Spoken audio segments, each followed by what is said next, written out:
press ကိုဒီလိုပုံစံကြီးလုံးမိနေဆိုရင်မှားတယ်နော်အမှန်လုံးရမယ့်ပုံစံလေးကိုပြောပြပေးတော့ပါမယ်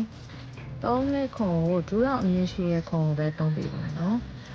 ပြီးရင်ခုံကိုမိတဲ့အခါဂျိုင်းအောက်တက်တဲ့အမြင့်နေရနေပြီးတော့မိပေးပါအဲ့ထက်အပေါ်တက်သွားတာမျိုးအောက်လျှော့သွားတာမျိုးဖြစ်ပါစေနဲ့နော်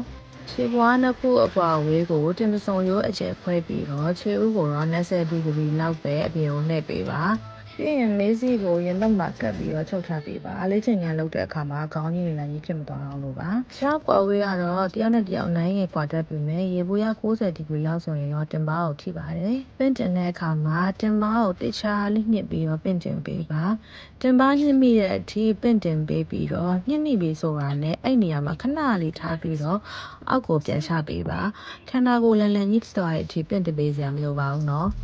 အခုလုံးနေသလိုမျိုးခန္ဓာကိုယ်အပေါ်ပိုင်းအကျဉ်းနေပြီးတော့ခါကနေပင့်တင်တာမျိုးမလုပ်မိဖို့လည်းအရေးကြီးပါတယ်ကိုယ့်ရဲ့ body weight နဲ့ form တေချာမှန်အောင်ကျင့်ပြီးပြီဆိုလို့ရှိရင် barbell နဲ့ဖြစ်စေ dumbbell နဲ့ဖြစ်စေ